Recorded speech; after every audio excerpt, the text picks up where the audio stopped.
On va reparler du coup de l'affaire Quentin. Vous savez que là c'est le sujet pour lequel je m'investis à fond. C'est-à-dire que j'ai encore beaucoup de choses à traiter sur plein d'autres sujets, mais je remets tout à plus tard. Puisque là, le sujet du moment, celui qui mérite le plus d'attention de notre part, c'est tout simplement le sujet de Quentin. Voilà. Et aujourd'hui, cette vidéo va être consacrée à l'identité des 7 coupables, entre guillemets, dans cette affaire, puisque ça y est, ça a été sorti par la justice. On a l'identité et le profil également, et vous allez voir que c'est encore une fois quelque chose qu'on avait, et bien évidemment, prévu. Hein, voilà, c'était prévisible, enfin prédit, pardon, c'était prévisible. Bref, on va regarder tout ça, l'identité des 7 coupables dans cette affaire-là, enfin des 7 suspects principaux.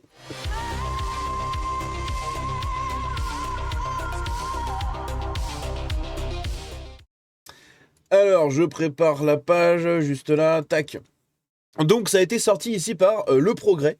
Je suis tombé sur cet article-là, qui est assez détaillé sur pas mal de choses. Donc on va regarder, on a le profil juste en dessous là des 7 personnes qui sont déférées du coup devant la justice pour les faits d'homicide volontaire en réunion, voilà, en bande organisée.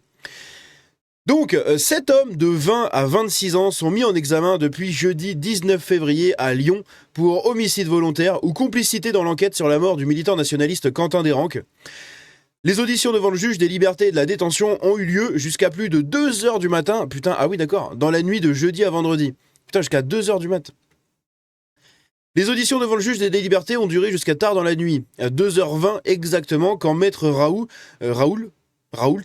je sais pas, l'avocat du dernier suspect, Alexis C, est sorti de la salle d'audience.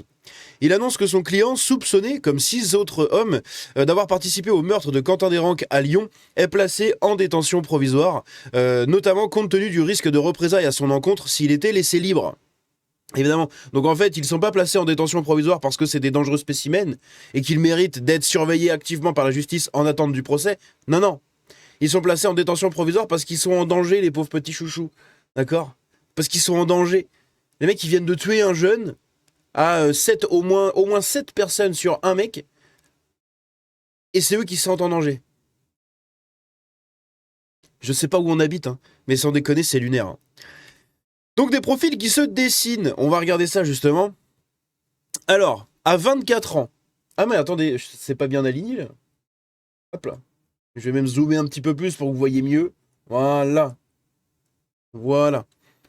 À 24 ans, Alexis C, né à Glaisé, alors Glaisé au nord de Lyon, ok, a déjà été mis en examen pour des violences en lien avec des conférences de Rima Hassan le 21 mai 2024 à Paris. Donc c'est lui.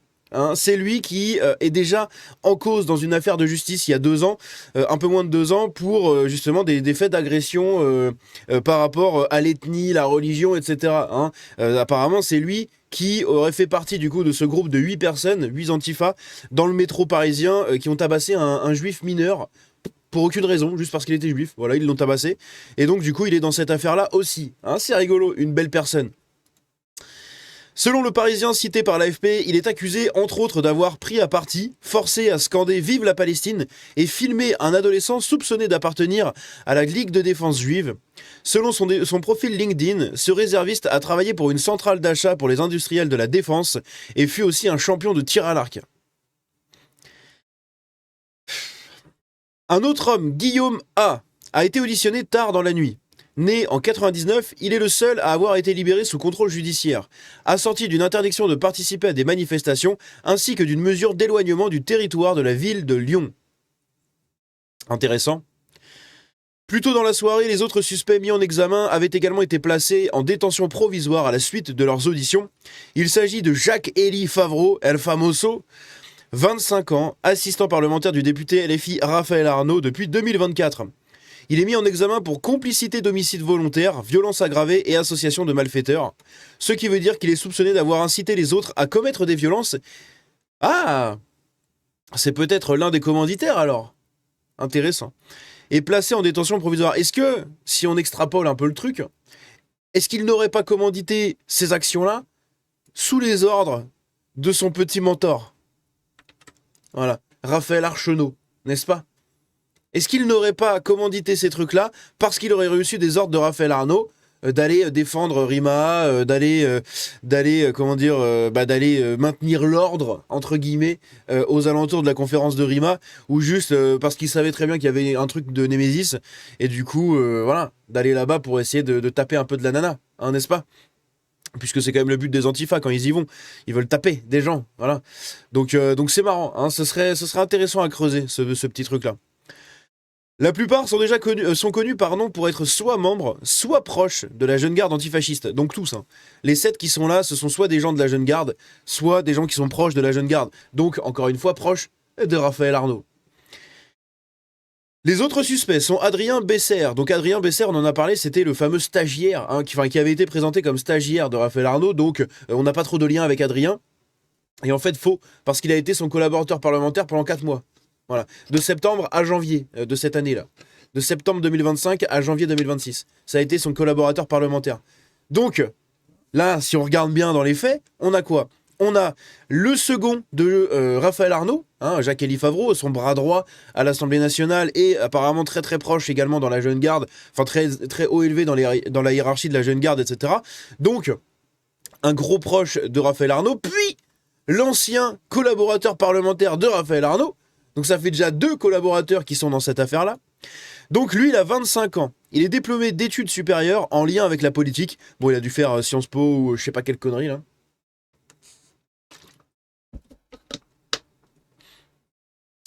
Il travaillait dans l'équipe du député Raphaël Arnaud jusqu'à quelques jours avant les faits. Selon son avocat Benoît Courtin, le plus jeune, Paul L., donc ça c'en est un autre, est un étudiant de 20 ans. Il n'avait jamais eu d'ennui avec la justice, selon son avocate. Ouais, mais voilà, 20 ans, il s'est fait embrigader dedans. C'est un étudiant, un enfant du système. Voilà, paf. Cheveux blonds, bouclés et lunettes. Ouh. Ça sent le nasillon. Hein, ça sent le nasillon, attention. Dimitri V, né le 26 janvier 2001 à Lyon, 2e arrondissement, est aussi incarcéré. Allez hop, à la 11-11. Allez, c'est parti. Hein, le petit nasillon, on dégage. Jules P, 24 ans, a lui comparu également, le visage livide et les cheveux mi-longs. Voilà, hein, c'est des... si on regarde les profils hein, qu'ils ont, bref. Je ne ferai pas de déclaration particulièrement circonstanciée, a réagi à l'issue Maître Jeannot, son avocat. Ok, intéressant. Donc le visage livide et les cheveux mi-longs. Voilà.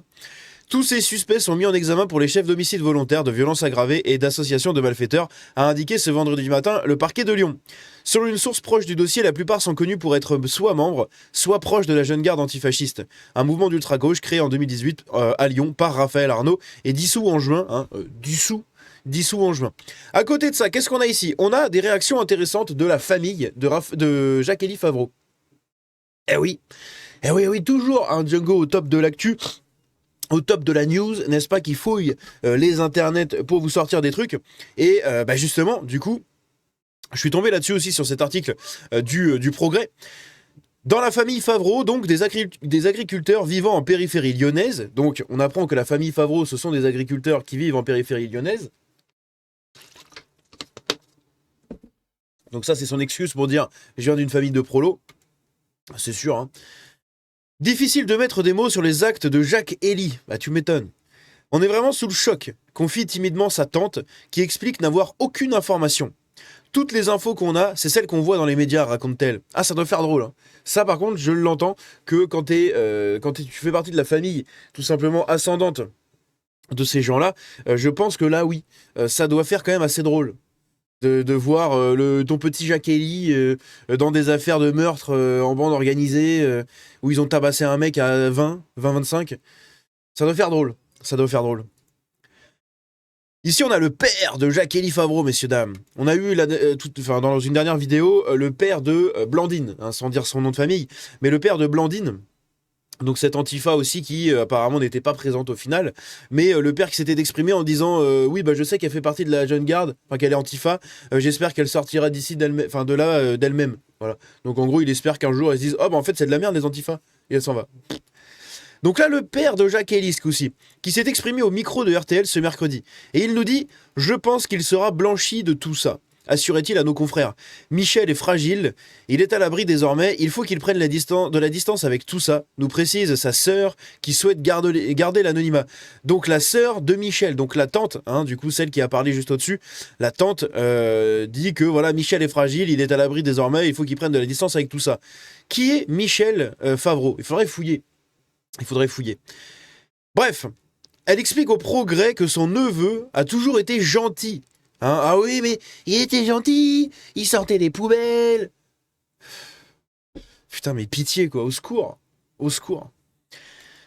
Je savais qu'il était très proche de LFI, mais ça n'allait pas non plus, ça n'allait pas plus loin. Je ne savais pas pour le reste, dit-elle la voix tremblante.